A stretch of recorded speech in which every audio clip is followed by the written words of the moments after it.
TV Magazine, nous sommes partis pour 24 minutes de direct avec notre invité d'interaction avec vous. C'est une fidèle de TF1, c'est une journaliste. Et lorsque cette journaliste tient les rênes du journal télévisé de TF1, vous pouvez être certain d'une certaine manière que votre week-end commence sous de meilleurs auspices. Depuis 5 ans, son sourire, vous allez le découvrir, de cette présentatrice qui est aussi joker, comme on dit à la télé, se conjugue parfaitement avec rigueur. Elle illumine les vendredis, les samedis, mais aussi vos dimanches. Désormais, depuis la rentrée, c'est aussi une voix qui résonne dans l'une des séquences les plus attendues du week-end. Un magazine dans lequel elle réalise une interview, au cours de laquelle elle recueille depuis la rentrée des confessions, tantôt, on va dire, émouvantes, tantôt étonnantes, mais souvent captivante. Audrey Crespo-Mara, bonjour. Bonjour, bienvenue, merci de m'accueillir. Bienvenue dans le Buzz Télé. Je viens de le dire, chaque dimanche, TF1 diffuse à 18h20 son célèbre magazine d'information baptisé 7 à 8. Et depuis la rentrée, c'est vous qui menez l'interview passionnante. Un peu de confession, le portrait de la semaine, un changement assez conséquent. Parce que la semaine dernière, c'était de la quotidienne sur LCI, avec Audrey Co, de 10h à midi. Changement, donc, on va dire, de rythme, un changement de pas. D'une certaine manière, vous y avez gagné en grasse matinée, comme on dit. Oui, j'y ai gagné en sens aussi. C'est-à-dire que c'est Thierry Tuillier, le patron de l'info de TF1, qui m'a confié ce rendez-vous. Il connaissait, Thierry, mon goût, mon intérêt pour l'interview portrait, parce que j'en faisais depuis plus de 10 ans sur LCI. Des interviews portraits de figures de la culture, de la politique, de Simone Veil à Karl Lagerfeld, en passant par Jean d'Ormesson. Et effectivement, je pense que la crise que nous vivons tous est assez propice à l'introspection. Et moi, j'avais envie changer de rythme, d'arrêter de courir après l'actu 24-24, de me poser, de donner un peu plus de sens à ce que je faisais, et puis d'aller à 44 ans vers quelque chose qui me correspondait davantage.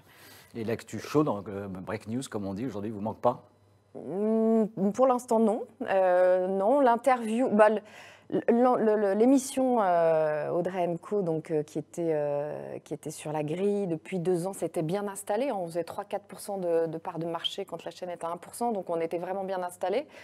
On avait une équipe de choc, de rêve. Mais effectivement, une quotidienne sur une chaîne info, ça implique de courir sans cesse après l'actualité. Et alors, il y a une part d'adrénaline qui est assez plaisante, mais à un moment donné, on a envie aussi de se poser un peu. C'était mon cas, en tout cas. C'est aussi un peu le cas d'ailleurs de l'interview que vous réalisez chaque semaine. Alors nous sommes en direct, vous l'avez vu, avec Audrey Crespo-Mara sur Figaro Live, diffusé sur le Figaro.fr, également la page Facebook de TV Magazine. Que pensez-vous de ces premiers portraits? On va attaquer ce week-end le 3e portrait de l'émission. Est-ce que vous aimeriez la retrouver éventuellement plus tard dans une autre tranche d'information, voire peut-être un jour sur une radio, comme elle l'a déjà pratiqué? Dites-nous tout. En attendant, c'est Damien Canives qui vient nous présenter les news médias du jour, comme tous les matins.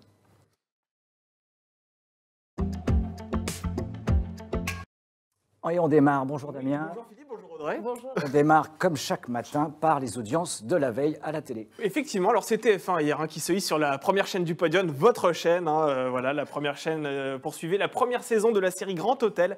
Cette fiction portée par Carole Bouquet et Solène Hébert a fédéré 3,7 millions de fidèles, 18,9% de part d'audience. Sur la deuxième marche du podium, on retrouve France 3 qui misait cette fois-ci sur un long métrage intitulé Boomerang. Ce film avec Laurent Lafitte et Mélanie Laurent a rassemblé 2,4 millions de téléspectateurs, 11,7% du public. Sur M6, atteint la 3e marche du podium avec la fiction américaine 911. Et enfin, on termine avec cette chaîne qui échoue au pied du podium, mais qui signe malgré tout un score en hausse. Il s'agit du magazine Envoyé spécial présenté par Élise Lucet.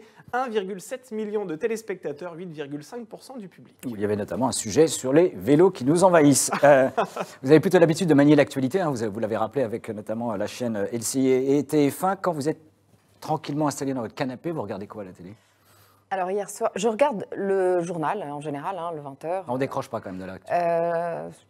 Non, l'actualité, non, quand même, on reste un peu accroché, mais pour le reste, je regarde peu la télé en fait. Après le soir, je profite de mon mari et de mes enfants. Ça se comprend. Bon.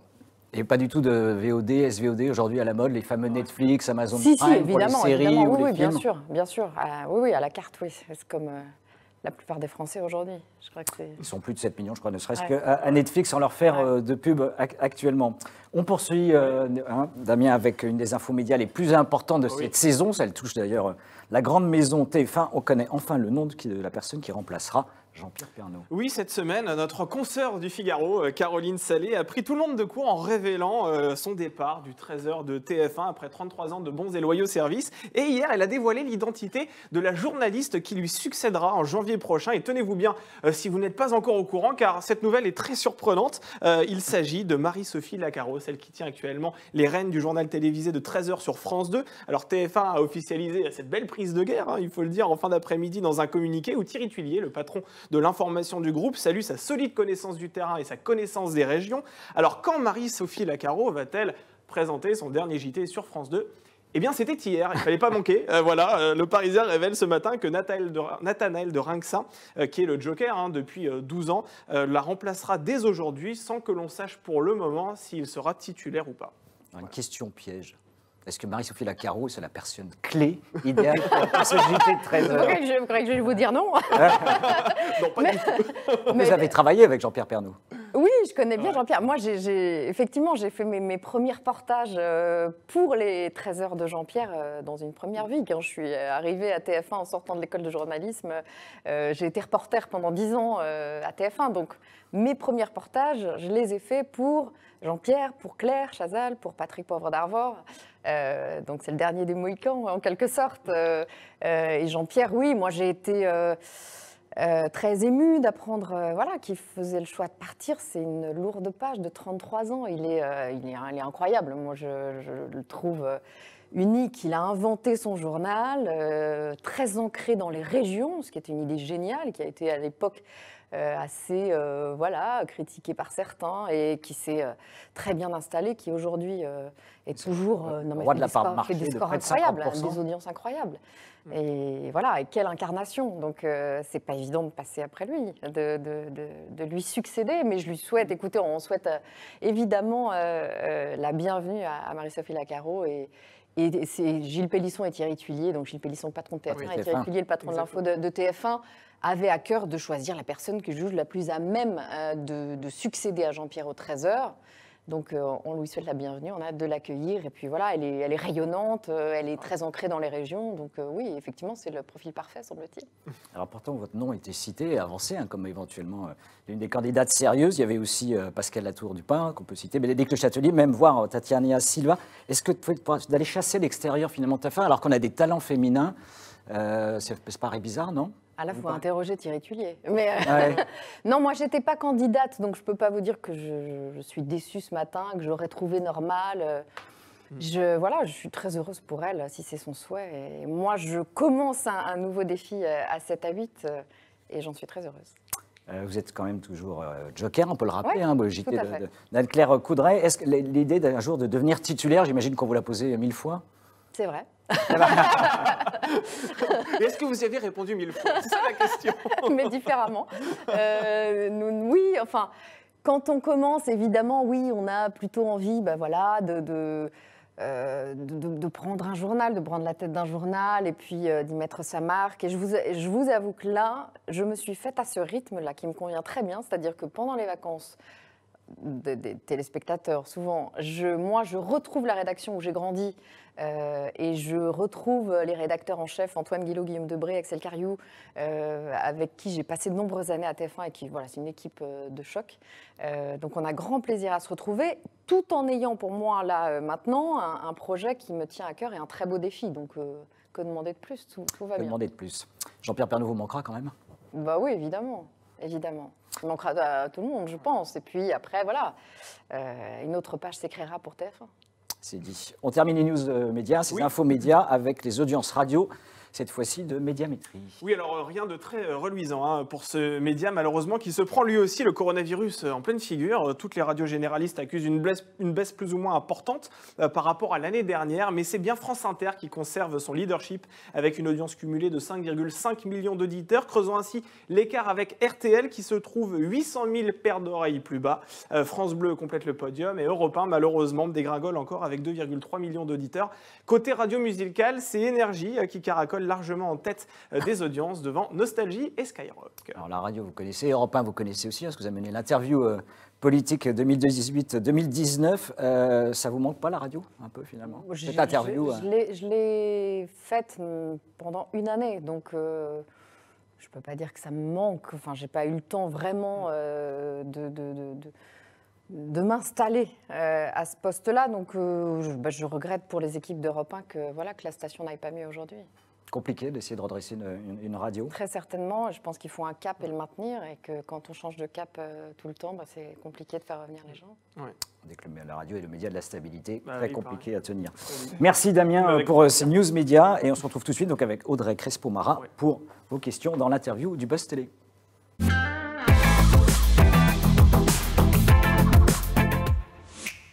Vous présentez le portrait de la semaine dans l'émission 7 à 8, diffusée chaque dimanche à 18h50 sur TF1. Une mission donc bien différente, on l'a vu en discutant ensemble de celle que vous meniez sur LCI en tant que présentatrice et journaliste. Comment vous êtes arrivé finalement à la tête de cette interview? Eh bon, c'est Thierry Tullier, donc le patron de l'information de TF1 qui me l'a proposé. Pardon, j'ai un peu déjà dit pour quelle raison. C'est que Thierry connaissait ma passion de l'interview depuis plus de 10 ans sur LCI, les interviews portraits que je pouvais faire chaque semaine. Il m'a proposé cela en mai dernier en me demandant si ça m'intéressait. Et évidemment, oui, ça m'intéressait fortement. Et en quoi ce portrait de la semaine, cet entretien se distingue des autres que l'on peut retrouver notamment sur d'autres chaînes? Il y a des interviews, des face-à-face, des confessions dans beaucoup d'émissions. Qu'est-ce qui vous distingue sur le fond? C'est une écriture très particulière. Ce rendez-vous, c'est Thierry de Mézières qui, avec un talent fou, l'a installé il y a 20 ans maintenant. Qui a installé un certain ton de confidence, une lumière très léchée. Et puis, c'est une interview plus intimiste que celle qu'on peut avoir sur des plateaux télé habituels, où on va chercher davantage les confidences d'un invité et où on sort d'une promotion simple pour la sortie d'un film, pour la sortie d'un livre. Donc on va plus dans l'intime de la personnalité. Alors, les invités dont vous parliez, vous avez eu notamment l'humoriste Jean-Marie Bigard. Dimanche dernier, c'était Christelle et son fils de 8 ans, Baptiste, qui souhaitent qu'on l'appelle Lily. Quels sont les critères justement pour retenir vos invités, pour sélectionner? Alors, moi, j'ai à cœur déjà de respecter l'ADN de ce moment fort de l'émission. Et je pense qu'on a intérêt à mêler des personnalités très populaires et d'autres qui le sont moins, des anonymes dont les témoignages sont très forts. Donc Jean-Marie Bigard, c'est parce qu'il était à la tête il allait être à la tête de la manif des Gilets jaunes, et puis il avait lancé un peu cette candidature en l'air à la présidentielle. Donc c'était de comprendre les ressorts de son engagement actuel, et on les comprend effectivement en regardant le portrait parce que ses parents, sa mère était ouvrière, son père était boucher, et ce monde des Gilets jaunes, il en est proche, il en vient. Donc c'était intéressant de parler évidemment de ça avec lui. Et puis le portrait de Lily, donc de cet enfant qui est en train de changer d'identité. Moi, m'a bouleversée quand je l'ai découvert. J'ai tout de suite contacté avec mon programmateur Alexandre Duhart, la maman, qui a à cœur de faire connaître ce cheminement qu'elle fait avec son enfant. Et c'est des gens avec qui j'ai passé une journée entière et qui m'ont beaucoup touchée, que ce soit la maman que je trouve extraordinaire et l'enfant qui est déterminé. Et l'objet de ce portrait, c'était de montrer le cheminement de cet enfant et combien les mois passés n'avaient pas été simples. Damien, la parole aux internautes, les premières questions. Oui, nous sommes en direct sur la page Facebook de TV Magazine, sur lefigaro.fr. On salue Kevin, on salue Nadjet, Dominique, Patrick, qui a une question assez intéressante, Agathe, et on salue Mickaël également, qui est là tous les matins. On va prendre une question de Corentin, qui souhaite savoir si vous pourriez confier à la caméra ce que vous demandez à vos invités. Est-ce que vous aussi, vous pourriez être capable de vous confier sur votre vie, sur une expérience que vous avez vécue, comme le font certains que vous avez face à vous? Je suis plutôt réservée, donc je ne suis pas sûre que je me prêterais à ce genre d'exercice. Ce serait plus compliqué pour vous, préférez derrière la caméra. Je préfère poser les questions comme là, vous voyez, je préférerais poser les questions que devoir y répondre. D'accord. On n'inverse pas les rôles, on a pas compris avec Audrey. Exact. On peut revenir un instant sur le portrait justement que vous posiez dimanche dernier, donc c'était sur la transidentité. Vous avez donné donc, à l'hôtel le nom de l'enfant enregistré à l'état civil, à savoir Baptiste, pour être très clair. Sur les réseaux sociaux, on vous a reproché justement de mentionner le nom de naissance de cet enfant qui souhaite s'appeler Lily. Est-ce que c'est pas gênant, fascinant de voir qu'aujourd'hui, il y a des gens quand même qui déclenchent des polémiques, notamment sur les réseaux sociaux, et pour mettre en lumière parfois des sujets dont on ne parle jamais? Alors, je crois qu'on doit faire avec. À l'inverse, j'ai reçu beaucoup, moi, de témoignages, via les réseaux sociaux aussi, me remerciant d'avoir fait un portrait aussi bienveillant et délicat. Et bien évidemment, vous imaginez que ma préoccupation, c'était de ne pas heurter la maman et l'enfant. Et donc, j'ai beaucoup parlé avec ces deux personnalités fortes avant, pendant, après le tournage. Et l'objet de ce reportage, oui, je vous parle de Lily, mais Lily n'est pas née petite fille, sinon il n'y aurait pas d'histoire à raconter. L'objet de ce reportage, de ce portrait, c'est de raconter le cheminement de cet enfant et le cheminement de ses parents avec elle aujourd'hui. Et donc oui, je suis désolée si ça a pu heurter de l'appeler Baptiste, qui est le nom qu'elle a à l'état civil encore aujourd'hui. Et c'est un cheminement, donc on raconte une histoire. Je ne peux pas faire comme si Lily était née Lily. Voilà, c'est une histoire qu'on raconte. Et encore une fois, et sa maman et Lily m'ont remercié pour la délicatesse et la bienveillance du portrait. Donc, vous êtes attentif justement à cette caisse de résonance des réseaux sociaux qui parfois en effet sont assez violents? Je pense que malheureusement c'est inévitable aujourd'hui et qu'on fait un peu polémique de tout et de rien et que même quand vos intentions sont les meilleures du monde, certains y voient un jugement, une malveillance, ce qui est loin d'être mon cas quand on s'intéresse à une personnalité. Enfin moi je suis pas militante, je suis pas procureure, je suis journaliste et j'ai à cœur de recueillir des témoignages. Voilà. Donc oui, je n'ai pas le regard d'une militante trans. Si ce sont ces personnes-là qui ont été choquées, j'en suis désolée. C'est dit. Damien. On salue Bastien, Amine, Alexis, Mohamed, Pierrette, Léonore. Mais on va poser une question de Sophie. Une question à 1 million d'euros. Il va falloir être très précis, Audrey Crespo-Vara. Pourquoi le magazine 7 à 8 commence-t-il à 18h20? C'est vrai que c'est une question qu'on peut se poser. Alors là, vous allez demander ça à Emmanuel Chin qui produit l'émission. On va l'appeler. On va l'appeler. Non, ben voilà, on n'aura pas la question. Mais effectivement, oui, à la base, c'était... oui, mais c'était une émission qui s'est très bien installée et qui ensuite a pris plus de place sur la grille de TF1. C'est ça. Et qui propose 2 émissions qui ont des identités un peu différentes d'ailleurs. Plus dans le quotidien, dans la première partie, 18h, et puis vers 19h. 7 à 8 live, hein, c'est ça. Exactement, oui, c'est ça. Ce week-end, c'est le 3e rendez-vous de votre interview et de votre portrait. Vous recevrez qui? Je reçois Philippe Etchebest, le chef le plus aimé des Français, l'ancien rugbyman, l'ancien boxeur, qui aujourd'hui est confronté à la crise sanitaire, comme tous les restaurateurs de France et d'ailleurs.